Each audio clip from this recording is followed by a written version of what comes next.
Né à Erzal vers l'année 688, à la mort de son père, Pépin le Jeune, Charles Martel se destinait naturellement à reprendre la charge du palais d'Austrasie. Fils de Pépin et d'Alpaïde, sa deuxième épouse, il était considéré comme illégitime par Plectrude, sa première épouse.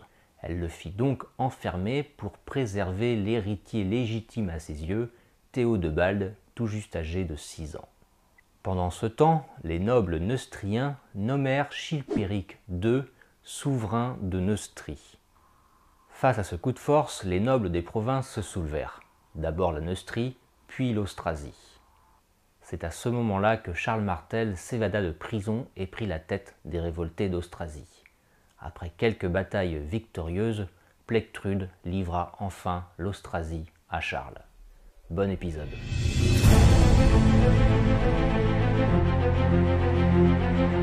Charles Martel, grand-père de Charlemagne, devient donc maire du palais du royaume d'Austrasie, l'équivalent de Premier ministre aujourd'hui, et duc des Francs en 718 aux côtés de Thierry IV, le roi mérovingien d'alors qui l'appela sur le trône à la mort de Chilpéric II. Au 8e siècle, le peuple franc se répartissait surtout dans 3 États différents, la Neustrie, l'Austrasie et la Bourgogne. À peine au pouvoir, Charles Martel tenta de reprendre le contrôle de tout le royaume franc en battant notamment ses rivaux de Neustrie à Néry. Pendant ce temps, le territoire frontalier des Francs, l'Aquitaine, sous l'autorité de Eudes d'Aquitaine, dut faire face aux barbares francs comme Eudes aimait à les appeler.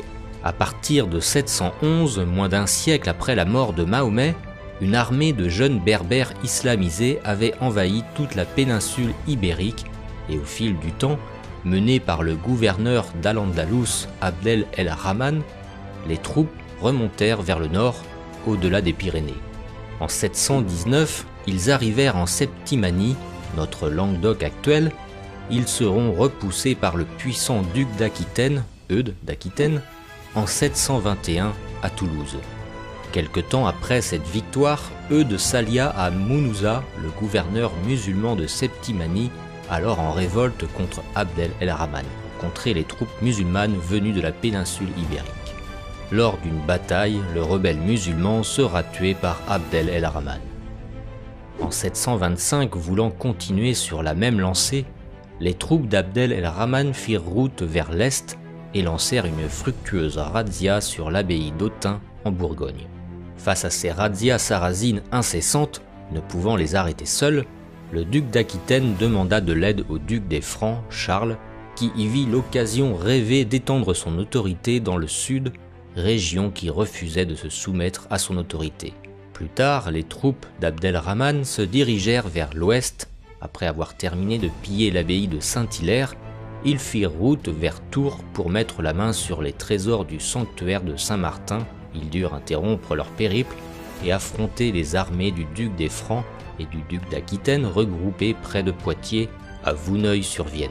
30 000 guerriers d'Aquitaine, d'Austrasie et de Neustrie allaient affronter l'armée musulmane.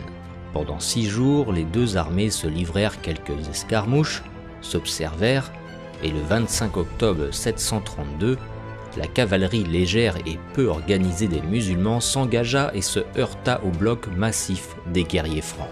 Pendant la bataille, Abdel el-Rahman, gouverneur d'Al-Andalus, mourut sous les coups francs. Le lendemain matin, découragés par la mort de leur général, les troupes musulmanes avaient fui.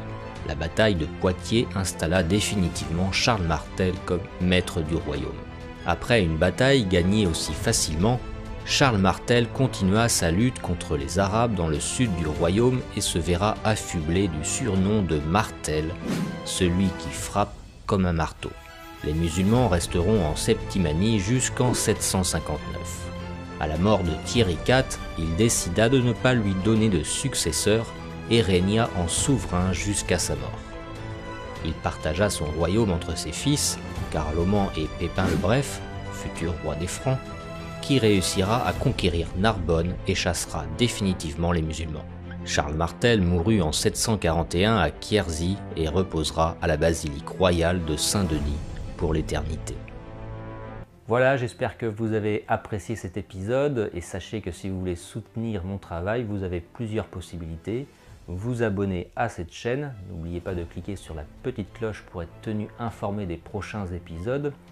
Vous pouvez également commander un livre de ma maison d'édition. Les détails sont dans la description de cette vidéo ou alors me faire un petit don via la plateforme Tipeee. Voilà, je vous remercie beaucoup, vive la France et à bientôt.